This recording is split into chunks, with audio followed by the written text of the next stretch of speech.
Us is a horror film, and it is about a family who are spending a day on the beach with their friends, after which they return to the house where they are staying during their summer vacation. Adelaide, who was apprehensive about the trip from the beginning, seems to be haunted by an unexplainable and unresolved trauma from her past, and to make matters worse, she starts noticing a string of eerie coincidences occurring more and more often, compounding her paranoia as she grows increasingly certain that something bad is going to befall her family. When night falls, they discover that four figures are standing in their driveway, soon enough revealing themselves to be quite a terrifying and mysterious presence, doppelgangers of themselves, who begin confronting and terrorizing the family. This is the second film written and directed by Jordan Peele. Now, I reviewed his first film, Get Out, when it was released 2 years ago, and I haven't seen it since, but from what I remember, it was much less of a cryptic and much more of a straightforward film, especially compared to this one. I might be wrong, but I think this was a little bit more of a fascinating watch. I've seen it twice already, and I still kind of find it difficult to sort of wrap my head around it and to dissect it.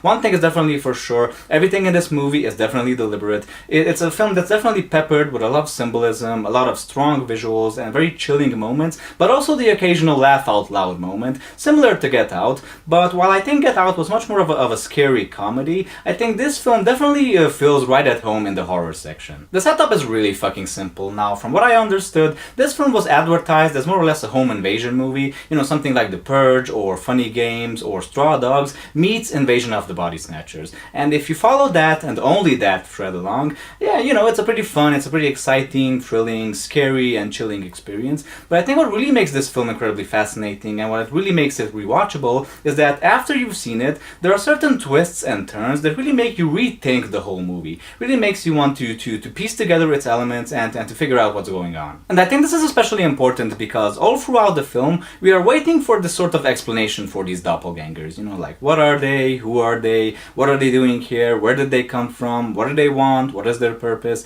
And if you've seen the film, then you know that we do get an explanation for all of these things. It's pretty vague, but I think it's enough. Like in the case of all great horror films, Night of the Living Dead, Invasion of the Body Snatchers, The Shining, etc., you have to be really careful with your explanations. You really don't want to give too much away. You really don't want to take away from that mystery. And I think Jordan Peele definitely rides this very thin line perfectly with his films. And what I also find fascinating, especially in the case of Us, is that he really manages to link this nightmare he is portraying with real world issues, about class, about race, about community, about independence, about marginalized groups in our society, about oppression, and last but definitely not least, the concept and the idea of the other. That other that we always fear but we never really get to see, but when we eventually do see it, we are kind of freaked out that it looks a lot more like us and it has a lot more similarities to us. We see this a lot in populist discourse, that savage, menacing, scary entity that's always out to get us. Jordan Peele takes this idea and turns it into something very literal in his film. There has been some debate about these doppelgangers who are called the tethered in the film,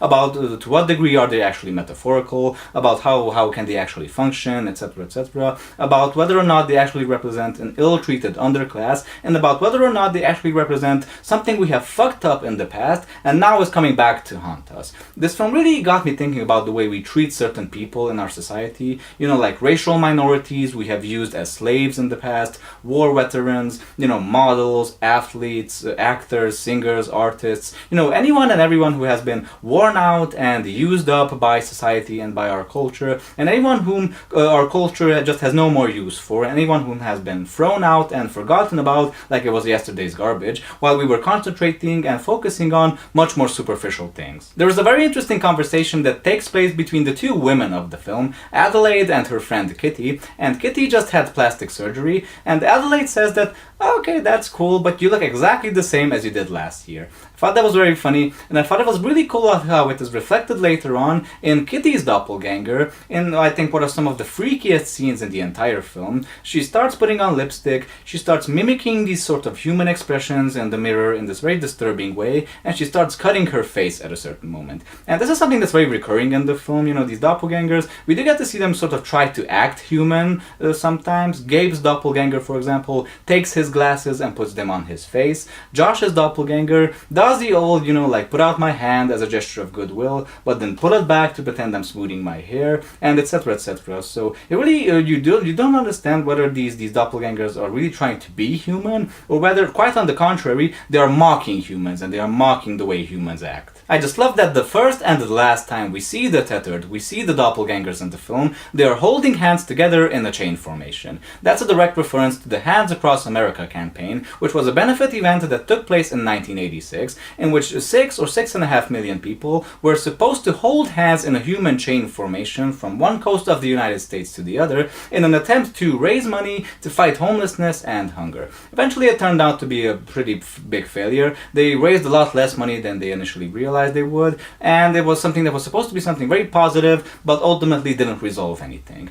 And that's a recurring theme in the film as well. Hunger and being underprivileged and homelessness. There's a lot more to these doppelgangers, there's a lot more to the tethered than initially would meet the eye. And that's especially true when it comes to their leader, Red, who is Adelaide's doppelganger, and their relationship is definitely different. It's definitely unique, it's definitely special, because you see, they have met each other when they were children, and both of them never stopped thinking about the other. There's also something incredibly odd and unexplained about Jason, the young boy of the family, and his doppelganger, about whom he realizes that he mimics his every move. And that's incredibly weird. I was thinking about this and I was thinking, what does that mean exactly? Are young kids more receptive? Are they more similar? Are they more linked to each other? Hence the human chain. I just love the duality in this film that's definitely present in all of its aspects. It's an excellent balance between horror and symbolism and even sometimes comedy. The film actually makes fun of conspiracy theories. During a scene, the daughter reads a news article that's about how the government uses fluoride in water in order to brainwash the population. And the parents just whatever.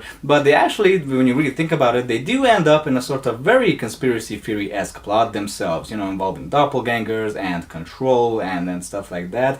And it's also, I think this duality is present in the excellent soundtrack as well, which is very noteworthy. That the score for this film is very much reminiscent of horror films from the 70s and 80s, especially The Shining. It has this very repetitive monotone theme that has a lot of pauses in it, and it has this very eerie chant that's sung by a child choir. It's excellent stuff, but it also has like hip-hop and stuff like that. Especially Fuck the Police by NWA is used in a scene to some excellent comedic effect. So that was my 2 cents on Us, folks. I loved this movie. My expectations were very high, and they were definitely met. I think this will definitely be one of my favorite films from 2019 for sure. My question to you guys would be, what are some of your favorite horror films? But not just any type of horror movie, horror films that have this sort of social commentary type aspect to it as well. You know what I mean? Really curious to know about your answers. Don't forget to leave them down below in the comment section. Thanks for watching my review. I love you for it. If you liked it, don't forget to like, comment, and subscribe, and hit that bell and that notification thing so you can see me later in other reviews.